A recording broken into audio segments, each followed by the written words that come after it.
Hello, dear students. Good morning, everyone. I hope you all are fine at your place. तो हम लोग पढ़ रहे थे टेंस को, और टेंस में प्रेजेंट टेंस और पास्ट टेंस को हम लोग खत्म कर लिए, और आज से शुरू करेंगे हम लोग फ्यूचर टेंस।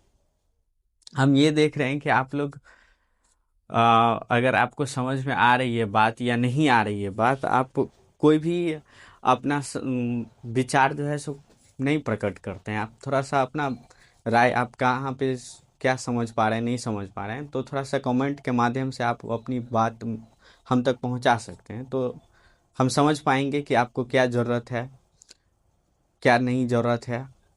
तो अपना विचार स्पष्ट करें, और समझ में आ रहा है तो थोड़ा इसको आगे भी शेयर करें। तो हम लोग पढ़ रहे थे, आपको शुरू करेंगे फ्यूचर टेंस को पढ़ना। ट्रांसलेशन के दृष्टिकोण से अभी सभी चीज को पढ़ रहे हैं। तो आज से हमारा शुरू होगा आपको फ्यूचर टेंस। और सभी टेंस में, प्रेजेंट टेंस हो या पास्ट टेंस हो या फ्यूचर टेंस हो, सभी में चार चार टाइप्स हैं। तो सिंपल फ्यूचर टेंस का जो पहला टाइप्स है वो है आपको सिंपल फ्यूचर, और इसका दूसरा नाम जो है आपको वो है फ्यूचर इनडेफिनिट। प्रेजेंट टेंस में पहला नाम था सिंपल प्रेजेंट या प्रेजेंट इंडेफिनिट। पास्ट टेंस में नाम था आपको सिंपल पास्ट या पास्ट इंडेफिनिट। और फ्यूचर में भी सेम उसी प्रकार से पहला नाम फ्यूचर है तो सिंपल फ्यूचर या फ्यूचर इंडेफिनिट। और स्ट्रक्चर जो आप लगाते हैं वो आप बनाते हैं सबसे पहले अफर्मेटिव फॉर्म के लिए।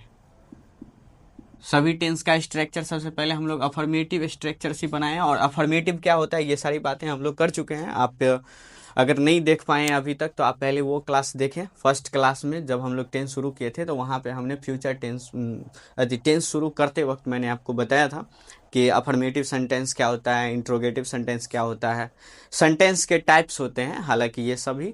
तो वहाँ पे हमने इसके बारे में डिटेल्स में सारी बातें की हैं। तो वहाँ आप जाकर के इस बात को अच्छे से समझ सकते हैं कि अफर्मेटिव क्या होता है।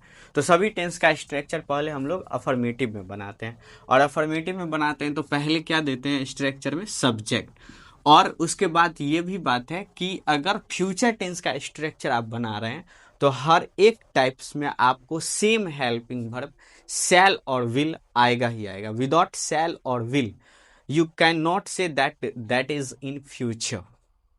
सो शैल और विल सब्जेक्ट के बाद यहाँ पे हम लोग हेल्पिंग वर्ब रखते हैं शैल और विल। उसके बाद हम लोग रखते हैं मेन वर्ब। और मेन वर्ब यहाँ पे आता है आपको V1। और मेन वर्ब के बाद आपको पता है कि हम लोग ऑब्जेक्ट रखते हैं। और इसको पहचानने का तरीका ये है कि सिंपल फ्यूचर है या नहीं है। तो जिस सेंटेंस में आपको गा, गे, गी का साउंड आता है तो ये इसका सिंपल फ्यूचर का पहचान है। ट्रांसलेशन में हम लोग इसकी पहचान का पता लगाते हैं। जैसे कि हमने कहा कि हम लोग जरूर आएंगे, हम लोग जरूर आएंगे। तो ट्रांसलेशन बनाने के लिए आप क्या चेक करते हैं पहले कि टेंस कौन सा है, और टेंस उसके पहचान से पता लगता है। और पहचान में यहाँ पे आप देख रहे हैं कि गा गे गी है लास्ट में, और तो यानी कि ये सिंपल फ्यूचर है। उसके बाद सेंटेंस का पता लगाते हैं कि सेंटेंस कौन सा है। तो सेंटेंस का पता उसके सिंबल से लगता है। तो यहाँ फुल स्टॉप लगा है, फुल स्टॉप लगा हुआ है तो यानी ये अफर्मेटिव सेंटेंस है। और जब ये दोनों बातें मिल चुकी है तो यानी कि हम इस ट्रांसलेशन को इस स्ट्रक्चर के माध्यम से बना सकते हैं। और स्ट्रक्चर का डिमांड है कि पहले आप देंगे सब्जेक्ट। तो आपका इस सेंटेंस का सब्जेक्ट क्या है, हम लोग। तो हम लोग के लिए अंग्रेजी में आप प्रयोग करते हैं वी। और सब्जेक्ट क्या होता है ये सब बातें आप अच्छे तरीके से जानते हैं। तो वी देते हैं और शैल लगाएं कि विल। तो आप अभी तक में तो जरूर समझ गए होंगे कि जहां जिस टेंस में तीन चार हेल्पिंग वर्ब या दो तीन हेल्पिंग वर्ब है तो वहां पे आप किसके हिसाब से लगाते हैं, कुछ भी नहीं लगा देते हैं, अपने इच्छा से नहीं लगाते हैं, आप सब्जेक्ट के हिसाब से लगाते हैं। जैसे हैज हैव में आपने देखा कि अगर सब्जेक्ट सिंगुलर है तो आप हैज लगाते हैं, प्लुरल है तो आप हैव लगाते हैं।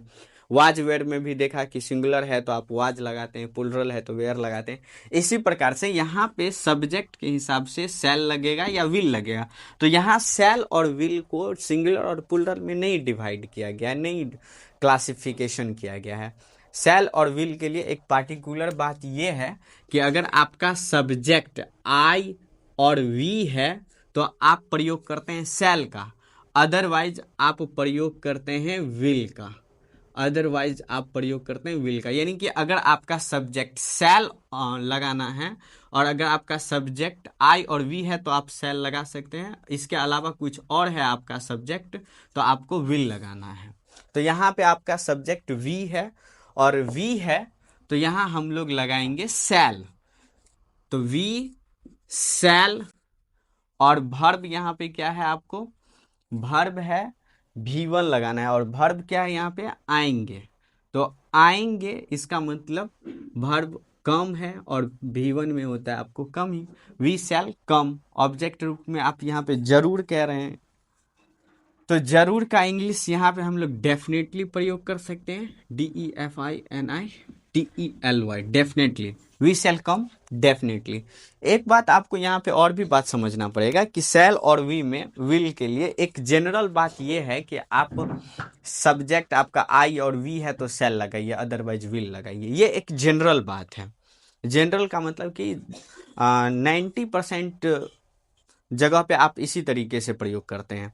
लेकिन स्पेशल बात यह भी है कि अगर किसी सेंटेंस के फ्यूचर सेंटेंस में अगर आपको ये बात लग रहा है कि जो भर्ब का, जिस काम की बात होने की बात हो रही है, आने का या जाने का या पढ़ने का या बोलने का या सुनने का या देखने का या किसी भी प्रकार की भर्ब है, और वो उस सेंटेंस से ऐसा बात है कि वो 100% आप श्योर हैं कि वो काम होगा ही होगा, आने का या जाने का या पढ़ने का या खाने का या बोलने का, तो वहां पे आप इसको सब्जेक्ट में जो शैल और विल का मामला है उसको चेंज कर सकते हैं, अल्टरनेट कर सकते हैं। कहने का मतलब जहां पे आप शैल लगाते हैं वहां पे आप विल का प्रयोग कर सकते हैं, और जहां पे आप विल प्रयोग करते हैं वहां पे आप शैल का प्रयोग करते हैं। जैसे इसी ट्रांसलेशन में आप देख लीजिए, यहाँ पे बात ये है कि हम लोग जरूर आएंगे, और यहाँ पे भर्ब है आना, और आने का जो बात है इस सेंटेंस से झलक रहा है कि जो ये व्यक्ति हम लोग हैं, जो उसमें हैं,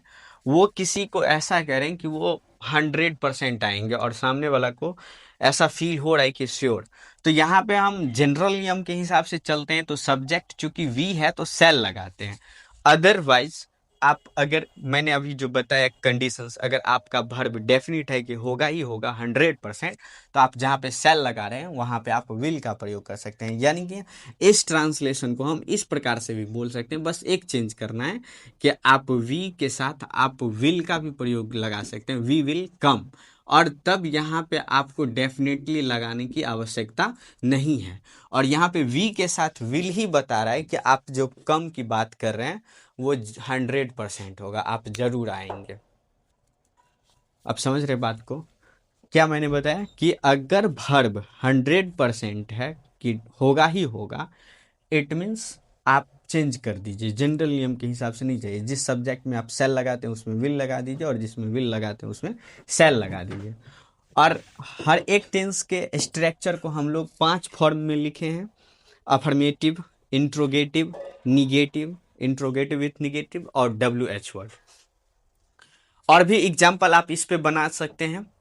तो वो जो affirmative, interrogative, negative, interrogative with negative और WH वर्ड है, ये सारी बातें आप स्ट्रक्चर को खुद चेंज कर सकते हैं, क्योंकि मैंने पीछे सारा बात बताया है कि कैसे चेंज करना होता है।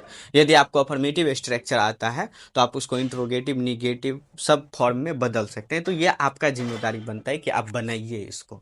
मैं जैसे यहाँ पे एक दो एग्जाम्पल दूसरे प्रकार के सेंटेंस को लेकर के कह सकते हैं। और अगर जो भी विद्यार्थी इस क्लास को पहली बार, फर्स्ट बार इस क्लास में आए हैं, तो उसको अगर ये नहीं पता चल रहा होगा कि अफर्मेटिव किसको कहते हैं, यहाँ ये अफर्मेटिव का पूरा स्पेलिंग भी नहीं लिखा हुआ है, और ये एक सेंटेंस का टाइप्स है। अफर्मेटिव सेंटेंस उसको कहते हैं जिस सेंटेंस के अंत में फुल स्टॉप लगा होता है। पहचान के रूप में फुल स्टॉप लगा होता है तो उसे अफर्मेटिव सेंटेंस कहते हैं। जैसे मैं एग्जांपल लेता हूँ, और इस टेंस का ना रियल लाइफ में भी बहुत प्रयोग है। आप अक्सर बोलते रहते हैं कि हम कल वहाँ जाएंगे, आप ये करेंगे, वो हम मैं खाना बनाऊंगा, ऐसे बहुत सारी बातें हम लोग जनरल लाइफ में करते रहते हैं। तो ये टेंस बहुत ही इंपॉर्टेंट है रियल लाइफ में भी, इंग्लिश स्पीकिंग के दृष्टिकोण से भी। मैं एक एग्जांपल लेता हूँ कि मैंने कहा कि क्या आप लोग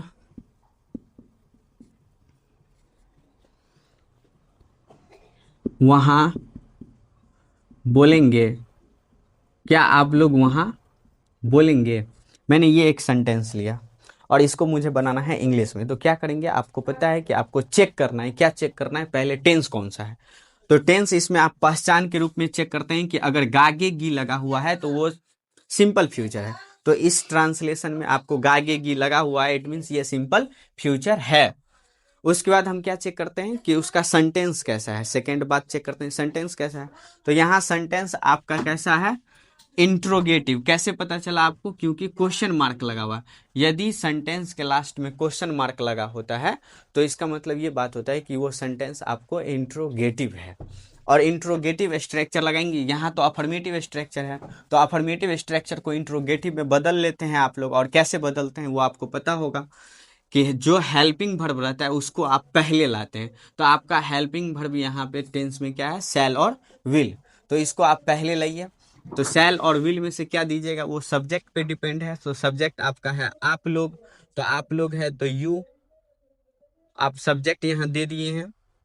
और यू में आप शैल लगाएंगे कि विल, तो यू में आप शैल लगाएंगे कि विल। अभी हम लोग बात किए कि जनरल नियम से आई और वी में शैल, अदरवाइज विल।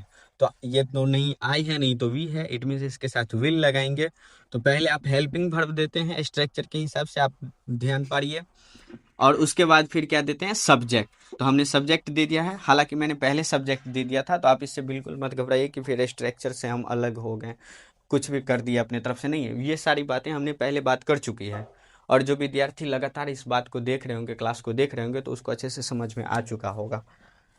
तो विल, हेल्पिंग वर्ब, फिर सब्जेक्ट, उसके बाद मेन वर्ब देते हैं। तो यहाँ पे मेन वर्ब क्या है, V1 के रूप में लगाना है। और वर्ब है यहाँ पे क्या, बोलना। तो बोलना का इंग्लिश V1 में क्या होता है, आपको स्पीक, विल यू स्पीक। और ऑब्जेक्ट के रूप में फिर क्या है यहाँ पे, वहाँ V1 मेन वर्ब के बाद आप ऑब्जेक्ट ही देते हैं। तो वहाँ है, तो वहाँ के लिए अंग्रेजी में आप देते हैं there, will you speak there.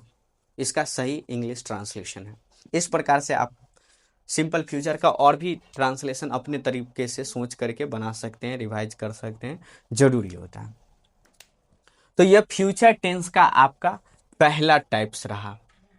और अब हम लोग बात करेंगे फ्यूचर टाइप टेंस के दूसरे टाइप्स का। और जिस प्रकार से वहां पे नाम था, यहां भी हम लोग चेंज करेंगे।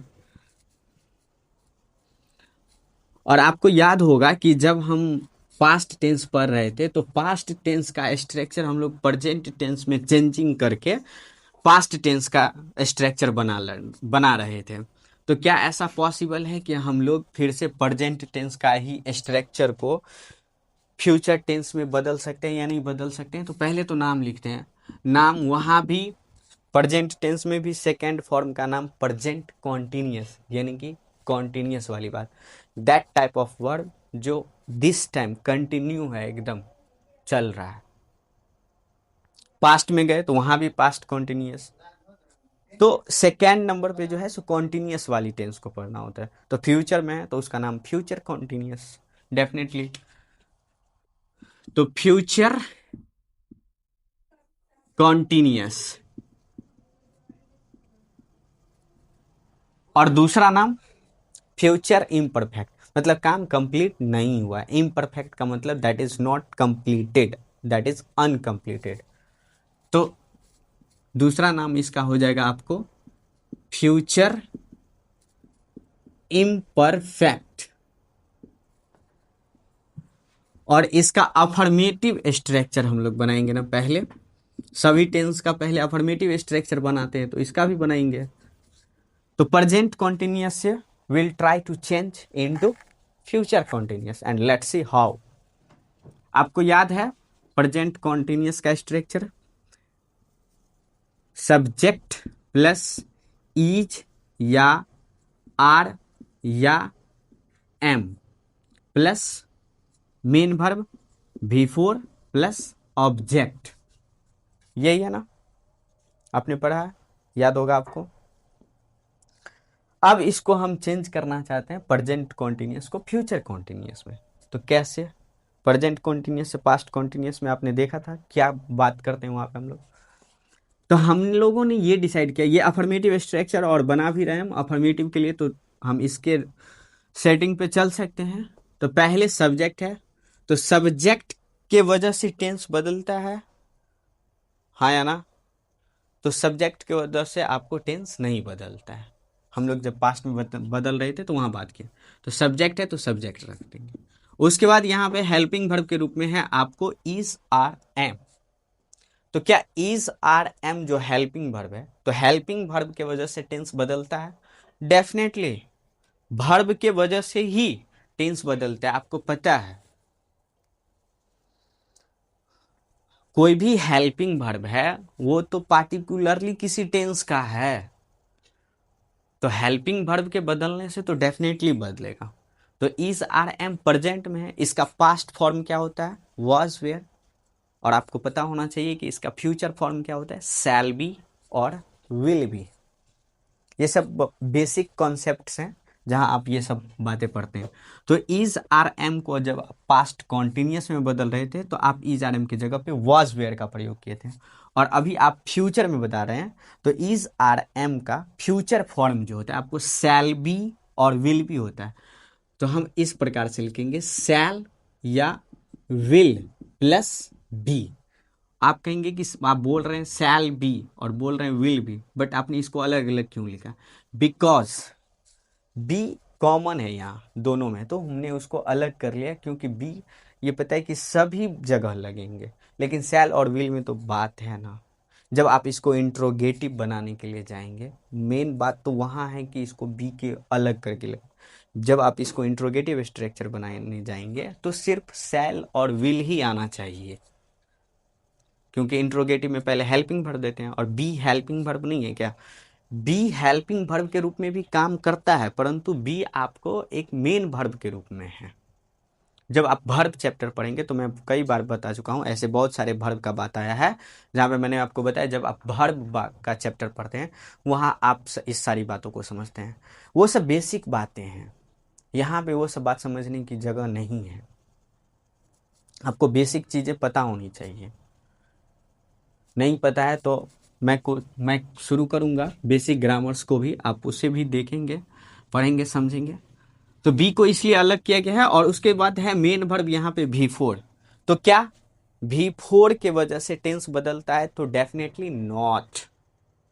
V1 के वजह से यस, V2 के वजह से यस, V3 की वजह से नो, V4 की वजह से नो, V5 की वजह से यस। बात कर चुके हम लोग, आपको याद होगा। तो V4 है तो सेम टू सेम V4 यहाँ भी रखेंगे। और फिर उसके बाद ऑब्जेक्ट के बदलने से भी कुछ नहीं होता है। ऑब्जेक्ट क्या बदलेगा भाई? सब्जेक्ट ऑब्जेक्ट से डेफिनेटली कोई प्रॉब्लम नहीं है आपको। तो ये हम लोग आपने देखा कि प्रेजेंट कॉन्टिन्यूअस के स्ट्रक्चर को फ्यूचर कॉन्टिन्यूअस में किस प्रकार से चेंज किया। क्या मेन बात क्या था? आपको हेल्पिंग वर्ब को चेंज करना था यहाँ पे। और यहाँ पे इसका जो आइडेंटिफिकेशन है यानी कि पहचान जो है, कैसे आप समझते हैं? जब रहा है, रही है, लगा होता है, इस प्रकार से। तो इसका पहचान फ्यूचर में बनाइए। पास्ट में बनाए थे तो रहा था, रही थी, और फ्यूचर में बनाएंगे तो रहेगा, रहेगी। तो इसका जो पहचान होगा आपको वो यहाँ होगा कि रहेगा या रहेगी या रहेंगे। एग्जाम्पल करते हैं हम लोग।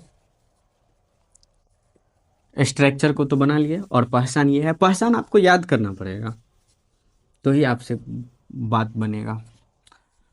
और स्टार्टिंग में तो आपको याद करना ही पड़ेगा, परंतु आप जब इसको पूरे कंप्लीटली याद कर लेंगे तो आप इसके यूज टू हो जाएंगे। और यूज टू का मतलब क्या होता है कि जो चीज़ आपके लाइफ में एक आदत जैसा है, आपको जब भी कोई ट्रांसलेशन पूछा जाएगा टेंस से, आपके दिमाग सीधा बत्ती जलेगी कि आखिर ये किस टेंस पे बनने वाला ट्रांसलेशन है। मैं बहुत सारे विद्यार्थियों को देखता हूँ कि अगर जब उससे पूछा जाता है कोई ट्रांसलेशन, तो वो बिना कुछ सोचे समझे उसको बनाने लगते हैं कि कौन से टेंस पे है, क्या स्ट्रक्चर्स लगेगा। नहीं, क्योंकि सेल्फ में तो सबको लगता रहता है कि मुझे तो आता है, मुझे तो आता है। लेकिन जब आप चीज़ों को अच्छे से पढ़ते हैं तब पता चलता है कि आपको कितना आता है और कितना नहीं आता है। अगर मैं देखता हूँ कि है हूँ अगर लगा हुआ है, तो वो सीधा ईजार में लगाने लगा। आपने अभी टेंस पढ़ा तो क्या देखे कि सब जगह है हूँ है तो पर ईजार में ही लगेगा? नहीं ना। मैं खाता हूँ, इसमें ईजार में कहाँ से आएगा? आप जाते हैं, आप सोचते हैं, इसमें ईजार में कहाँ से आएगा? खाते थी देखा, उसने वाज वेयर लगा दिया। वह सो गया था, इसमें वाज वेयर कहाँ से लगेगा? तो ये गलत फहमी नहीं रखें, आप बात को पहले अच्छे से समझ लें, तब ट्रांसलेशन को बनाए, सोच लें। और स्ट्रक्चर को भी देखना रहता है कि कौन से फॉर्म में लगने वाला है, अफर्मेटिव या इंट्रोगेटिव। बहुत सारी बातें हैं, सारी बात हम लोग फर्स्ट क्लास से ही करते आ रहे हैं। चलिए इसका एक दो एग्जाम्पल करते हैं। जैसे मैंने आपको कहा कि वह पढ़ता रहेगा, तो यहाँ पहचान के रूप में है रहेगा रहेगी, तो ये फ्यूचर कॉन्टिन्यूअस हो गया। उसके बाद सेंटेंस कैसा है, फुल स्टॉप लगा हुआ है तो अफर्मेटिव है, यानी कि हम यहाँ पे इस स्ट्रक्चर को अप्लाई कर सकते हैं। तो करिए। सब्जेक्ट पहले मांग है और सब्जेक्ट आपका वह है, यानी आप ही का प्रयोग करेंगे। उसके बाद बताइए, आपको यहाँ पे हेल्पिंग वर्ब शैल या विल लगाना है। तो शैल या विल जो आप लगाते हैं वो किसके हिसाब से लगाते हैं? सब्जेक्ट के हिसाब से। तो आपने अभी सिंपल प्रेजेंट में जब पढ़ रहे थे वहाँ हम लोग बात किए कि अगर सब्जेक्ट आई और वी है जनरल नियम के हिसाब से, तो वहाँ पे हम लोग शैल का प्रयोग करते हैं, अदरवाइज हम लोग विल का प्रयोग करते हैं। तो यहाँ पे हमारा सब्जेक्ट आपको ही है, तो ही है तो हम क्या लगाएंगे? विल। और उसके बाद क्या देना है? बी। और फिर मेन वर्ब क्या? पढ़ना। तो पढ़ना का इंग्लिश में रीड, और इसका फोर्थ फॉर्म लगाना है तो फोर्थ फॉर्म में आप आईएनजी जोड़ देते हैं, ही विल बी रीडिंग। ये आपका फ्यूचर कॉन्टिन्यूस का हुआ। मैं ऐसा देखा हूँ कि इन चीज़ों का बात हमारे लाइफ में ज़्यादा नहीं होता है, इस तरीके से हम लोग ज़्यादा बातें नहीं करते हैं। अगर मैं, मेरे कहने का मतलब ये बात है कि हम लोग जब बातचीत करते हैं, टॉकिंग कर रहे होते हैं, और वहाँ अगर हमारी इच्छा है कि हम वहाँ इंग्लिश टॉकिंग करें, इंग्लिश में बातें करें, तो वैसे कंडीशन में हम लोग फ्यूचर कॉन्टिन्यूस का कम ही प्रयोग करते हैं। हमारा काम सिंपल फ्यूचर से बहुत ज़्यादा निकल जाता है। सिंपल फ्यूचर पे बहुत ज़्यादा ऐसा ट्रांसलेशन होता है जो हमारे कन्वर्सेशन के दौरान बात ख़त्म हो जाता है, अगर वो बात फ्यूचर का है तो ये सब बहुत ज़्यादा लाइफ में प्रयोग में भी नहीं है। और वैसे भी आप जानते हैं कि future it is not decided, it is not clear, it's just an imagine. Nobody knows about futures, that what will happen after 10 minutes, at least what will happen in next seconds. I think nobody knows that what happens in second times. But in India these times there are lots of saint, I mean saint saint. They thinks about themselves that they know everything about future, and our Indians, lots of Indians believe in that. I don't want to disturb someone's sympathy, belief to their that type of saint, but I mean to say that you need to search about the real. What is real? What is in real about something? तो ऐसी बातें हैं। चलिए अब हम लोग इसका third form पढ़ते हैं। इसका फ्यूचर टेंस का सेकंड फॉर्म देख लिए, एग्जाम्पल आप करते रहेंगे, इसका स्ट्रक्चर इंट्रोगेटिव निगेटिव सभी फॉर्म में आप बना लेंगे। कैसे बनाते हैं बात कर चुके हैं। थर्ड फॉर्म का नाम क्या होगा आप बताइए? प्रेजेंट पास्ट को कंपेयर करते हुए आप प्रेजेंट और पास्ट पढ़े हैं, तो उसके हिसाब से आप बताइए फ्यूचर का थर्ड फॉर्म क्या होगा? सेकंड फॉर्म में कंटिन्यूअस था और थर्ड फॉर्म पे क्या रहता है? Perfect, present perfect, past perfect, तो यहाँ भी future perfect, future perfect tense इसका भी स्ट्रक्चर अफर्मेटिव में बनाएंगे, पहले सभी टेंस का बनाते हैं अफर्मेटिव में ही। तो अफर्मेटिव में बनाएंगे, तो अफर्मेटिव में चलिए फिर वही वाली बात, जो प्रेजेंट कॉन्टिन्यूस से पास्ट कॉन्टिन्यूस और फिर फ्यूचर कॉन्टिन्यूस। तो प्रेजेंट परफेक्ट से पास्ट परफेक्ट बनाए थे, तो प्रेजेंट परफेक्ट से फ्यूचर परफेक्ट को भी बनाएंगे। तो प्रेजेंट परफेक्ट का स्ट्रक्चर क्या है, आपको सब्जेक्ट देते हैं आप पहले, उसके बाद आप हेल्पिंग वर्ब प्रयोग करते हैं हैज या हैव, उसके बाद आप मेन वर्ब प्रयोग करते हैं V3 और फिर उसके बाद आप देते हैं ऑब्जेक्ट। क्योंकि यहाँ भी आप अफर्मेटिव में बना रहे हैं तो आप इसी स्ट्रक्चर को फॉलो अप कर सकते हैं। इसमें थोड़ा सा चेंजिंग करना पड़ेगा, उसके बाद ये प्रेजेंट परफेक्ट से बदल जाएगा फ्यूचर परफेक्ट में। और कैसे आप जानते हैं, पहले हम यहाँ पे क्या प्रयोग करेंगे, यहाँ सब्जेक्ट है तो यहाँ भी सब्जेक्ट, बिकॉज सब्जेक्ट से कोई फर्क नहीं पड़ता है किसी भी टेंस को प्रेजेंट पास्ट फ्यूचर होने के लिए। यहाँ हेल्पिंग वर्ब है तो हेल्पिंग वर्ब से डेफिनेटली फर्क पड़ता है, और यहाँ हेल्पिंग वर्ब हैज हैव है जो कि प्रेजेंट फॉर्म है, और इसका फ्यूचर में आप ले जाते हैं तो आपका ये हो जाता है शैल हैव या विल हैव। तो यहाँ पे स्ट्रक्चर बन जाएगा शैल या विल प्लस हैव। फिर वही वाली बात कि आप बोल रहे हैं शैल हैव या विल हैव, तो क्यों हैव को आपने क्यों अलग किया, बिकॉज हमको इंट्रोगेटिव बनाना है, और इंट्रोगेटिव वक्त हमको सिर्फ हेल्पिंग वर्ब को लाना है। उसके बाद मेन वर्ब क्या है, यहाँ पे V3 है, और V3 से टेंस बदलता है नो, तो V3 सेम है तो सेम रख देंगे, जिससे कोई फर्क नहीं पड़ने वाला उसको रहने दीजिए। और प्लस ऑब्जेक्ट, अगर आपके आप बैग लेकर के कहीं जा रहे हैं, वहाँ बैग अगर आपको भारी लग रहा है और उसमें ब्रश आपका है, टूथपेस्ट है, तो उसको निकाल देने से तो आपके बैग का वज़न कम तो नहीं हो जाएगा, वेट तो उतना ही रहेगा। मैं वही बात यहाँ पे बता रहा हूँ कि किसके वजह से टेंस बदलेगा, आप उसको समझिए और उसको याद रखिए, और आपको प्रेजेंट का याद है तो और बाद बाकी का आप बना सकते हैं। मैं ये चाहता हूँ कि आप बात को सोचना सीखे कि क्या हो रहा है। ये नहीं कि आप उसको जैसे है वैसे अपने ब्रेन में टू कॉपी करना चाहते हैं, याद करके नहीं। आप सोचिए कि आखिर ऐसे ऐसे क्या हो रहा है। आपने टेबल याद किया अपने लाइफ में बचपन में, 2 1 जा 2, 2 2 जा 4, फिर आज आप 25 का टेबल नहीं याद रखते हैं, आप 39 का टेबल नहीं याद रखते हैं, लेकिन अगर आपको 39 6 जा पूछा जाता है तो आपने मल्टीप्लाई सीखा वहाँ पे। जब आप मल्टीप्लाई सीख लिए तब आपको पता चला कि हमें तो ज़रूरत 2 से 20 तक भी याद करने की नहीं थी।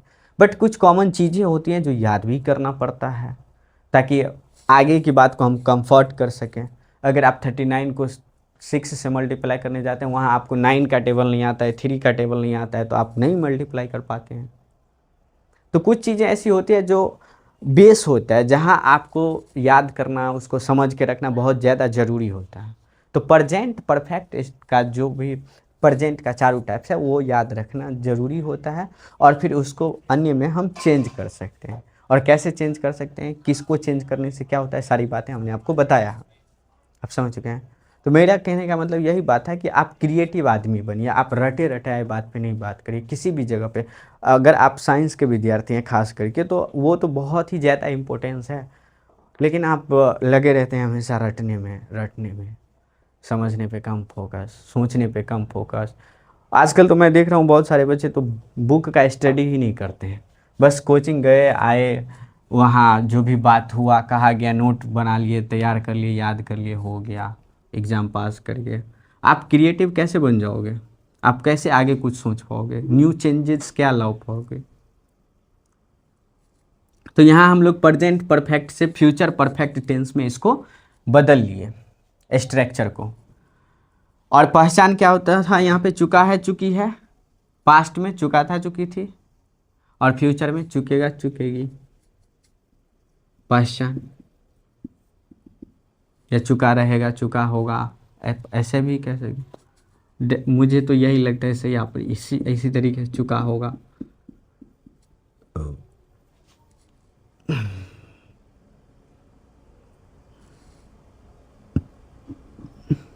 चुकी होगी,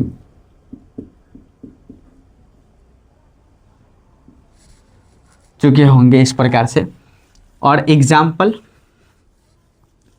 आप बना सकते हैं कि वह सो चुका होगा। आई थिंक इसके पहचान में एरर आ चुका है कि पहचान इसका ऐसा नहीं होगा। क्योंकि ऐसा इसलिए नहीं होगा क्योंकि यहाँ जब हम ये बात कर रहे हैं कि वह सो चुका होगा, तो इसका मतलब ये बात हुआ कि आप सोच के देखिए कि कोई व्यक्ति ऐसा बोल रहा है कि वह सो चुका होगा, यानी कि वो टाइम तो पास्ट में ही चला गया ना, ऐसा तो फ्यूचर में तो नहीं आएगा। हम बात कर रहे हैं फ्यूचर में होने का, फ्यूचर टेंस पढ़ रहे हैं तो फ्यूचर में बात को होने का बात कर रहे हैं। लेकिन यहाँ ये ट्रांसलेशन पढ़ने से आपको क्या लग रहा कि चुका होगा, यानी कि बात हम लोग अभी कर रहे हैं और ये काम हो चुका होगा पास्ट में ही। तो ऐसा नहीं, ये मिस्टेक हो गया, सॉरी। इसका पहचान आपको होगा चुका रहेगा, चुकी रहेगी, या चुका रहेंगे, या आप चुकेगा चुकेगी भी बोल सकते हैं। लेकिन उससे अच्छा है कि आप चुका रहेगा ऐसे बोलिए, या चुकी रहेगी, इस प्रकार से। एग्जाम्पल जैसे कि मैं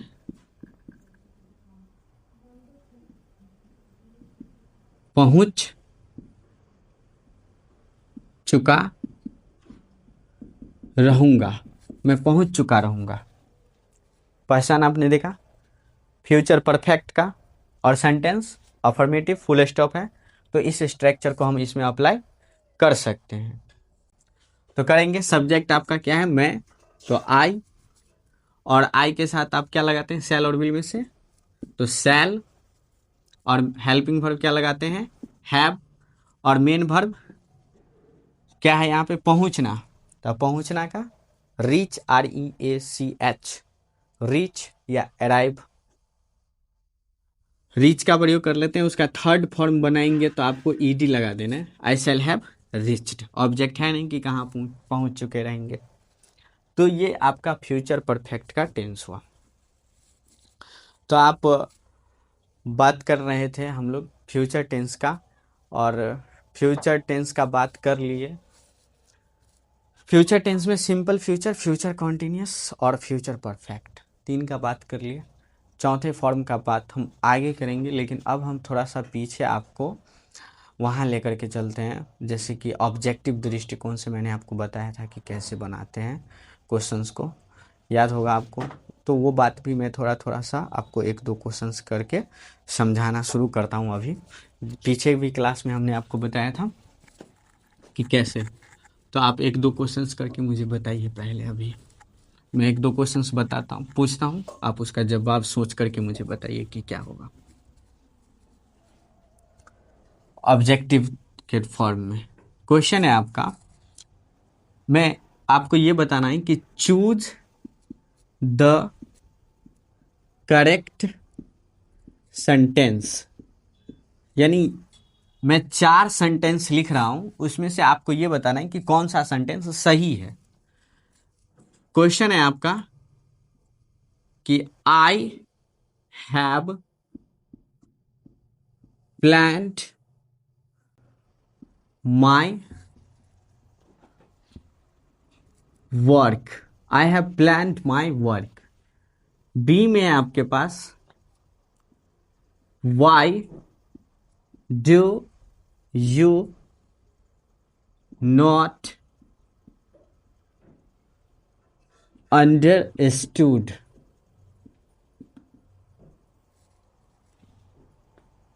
करेक्ट सेंटेंस आपको बताना है, इसमें से 3 गलत होंगे और 1 सही होंगे, और वो आपको चुनना है।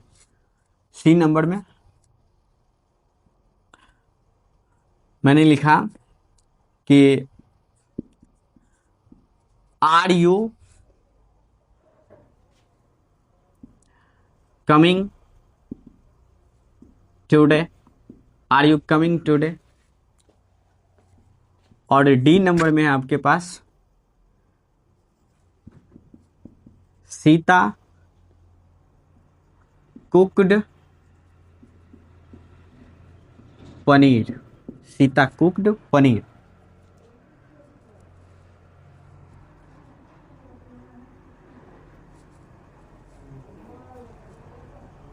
आप बताइए मुझे इसमें से कौन से सेंटेंस सही है। सेंटेंसेज। थोड़ा सा क्वेश्चन में चेंजिंग हो चुका है आपको। मैं थोड़ा चेंजिंग कर देता हूं आपको इसमें एक बात। इनकरेक्ट, क्योंकि मैंने इसमें 3 सेंटेंस सही लिख दिया है।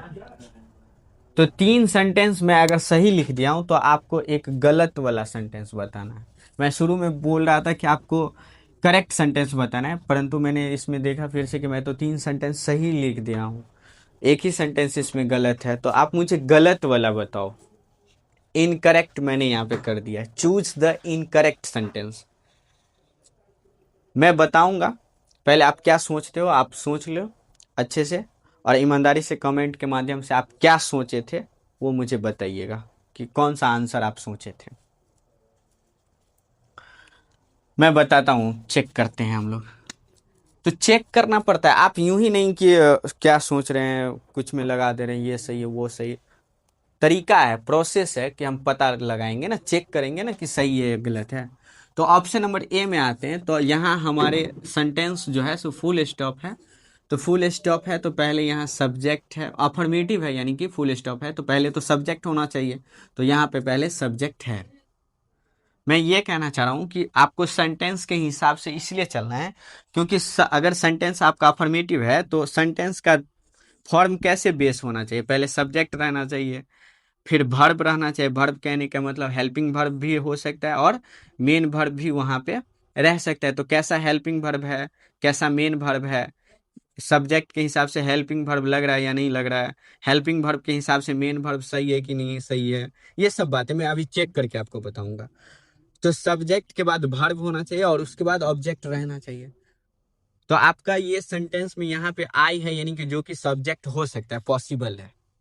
चेक कर रहे हैं हम लोग। और उसके बाद फिर यहाँ पे क्या देख रहे हैं कि वर्ब है, वर्ब होना चाहिए। और वर्ब होना चाहिए तो वर्ब में हेल्प डायरेक्ट मेन वर्ब भी हो सकता है और हेल्पिंग वर्ब और मेन वर्ब दोनों हो सकता है। तो हम देख रहे हैं कि यहाँ पे हमारे पास हेल्पिंग वर्ब हैव है।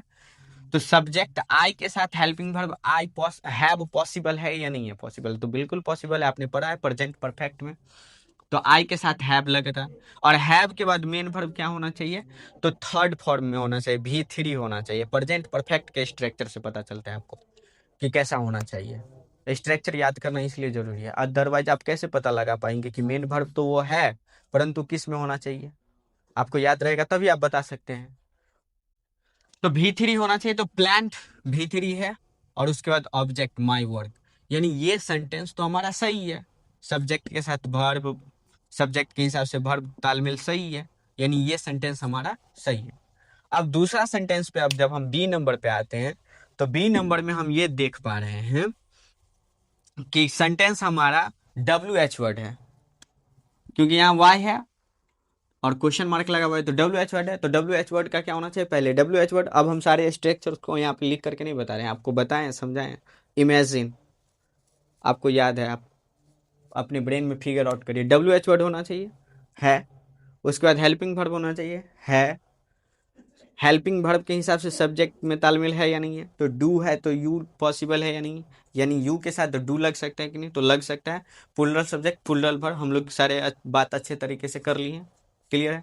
उसके बाद यहाँ पे नॉट लगा हुआ है, यानी अगर WH वर्ड को निगेटिव बना रहे हैं तो फोर्थ नंबर पे आप नॉट का प्रयोग कर सकते हैं, तो ये है। और डू या डज होता है तो मेन वर्ब क्या होना चाहिए, आपने सिंपल प्रेजेंट में पढ़ा है ना, डू या डज तो सिंपल प्रेजेंट में ही आता है। तो वहाँ आप पढ़े हैं कि WH वर्ड प्लस डू या does plus subject plus V1 होना चाहिए। तो वर्ब आपका V1 है, अंडरस्टूड लिखा हुआ है। आप बताइए कि ये V1 है या नहीं है। बहुत सारे बच्चे V1 V2 V3 नहीं अच्छे से याद करते हैं, आपको याद करके रखना चाहिए ये चीज़ें। इम्पोर्टेंट क्या है, मैं बार बार वही बात बता रहा हूँ कि आपको इम्पोर्टेंट क्या है, उसका मेन चीज़ क्या है, मेन इंस्ट्रूमेंट क्या है जो आप ध्यान रखेंगे तो आप उसको सोल्व कर पाएंगे। अंडरस्टूड आपका V2 है, तो यहाँ तो V1 होना चाहिए था, है V2, इसका मतलब ये सेंटेंस गलत है। V1 में अंडरस्टैंड होता है, V2 में अंडरस्टूड होता है, तो ये सेंटेंस गलत हो गया। उसके बाद सी नंबर को हम चेक करते हैं, और सी नंबर में इंट्रोगेटिव सेंटेंस है, तो इंट्रोगेटिव सेंटेंस में पहले क्या होना चाहिए, हेल्पिंग वर्ब, और हेल्पिंग वर्ब हमारा यहाँ पे आर है, उसके हिसाब से सब्जेक्ट यू है, पॉसिबल है, और ईज आर एम में मेन वर्ब प्रेजेंट कॉन्टिन्यूअस के से याद होगा आपको, subject plus is are am plus V4, तो V4 कमिंग है, और यहाँ ऑब्जेक्ट के रूप में today, that is possible, it means ये सेंटेंस सही है। सारे सेंटेंस को चेक कर लेंगे, मैंने बोला था आपको इनकरेक्ट बताना है, तो इनकरेक्ट तो आपको मिल गया है, इसका आंसर तो बी नंबर है। और आप क्या सोचे थे, अगर पहले मेरे बताने से पहले अगर बी सोचे हैं सही में तो आप बताइए, और क्या सोचे हैं, कैसे सोचे थे, और जो मैं बता रहा हूँ आप उस तरीके से सोचे थे या नहीं सोचे थे, कैसे सोचे थे वो चीज़ सीखिए। डी नंबर को चेक करिए, अफर्मेटिव सेंटेंस सब्जेक्ट होना चाहिए पहले, सीता है, उसके बाद सब्जेक्ट के तुरंत बाद अगर आप मेन वर्ब लगाते हैं तो आप V1 लगाएंगे, या तो V2 लगाएंगे, या तो V5 लगाएंगे, तो V2 है, पॉसिबल है, ऑब्जेक्ट के रूप में पनीर है, इट मीन्स ये भी सेंटेंस सही है, यानी कि इसका इस क्वेश्चन का सही answer question option number B था। तो अभी हम लोग टेंस को पढ़ रहे हैं, इस प्रकार से भी सारे क्वेश्चंस पढ़ेंगे, प्रीवियस ईयर के क्वेश्चन को भी देखेंगे, 2011 से लेकर के 2026 तक का क्वेश्चन देखेंगे। तो आप पहले टेंस के सारे स्ट्रक्चर्स को याद कर लीजिए अच्छे से। अगर आप ये क्लास फर्स्ट ग्रुप में देख रहे हैं तो आप पहले पीछे की क्लास को भी देखें, अगर आपको पसंद आ रहा है तो थोड़ा सा आगे भी शेयर करें, अपनी राय क्या आपको सही लग रहा है, क्या गलत लग रहा है स्पष्ट करें कमेंट के माध्यम से। मिलते हैं हम लोग अगले क्लास में। Thank you everyone, bye bye.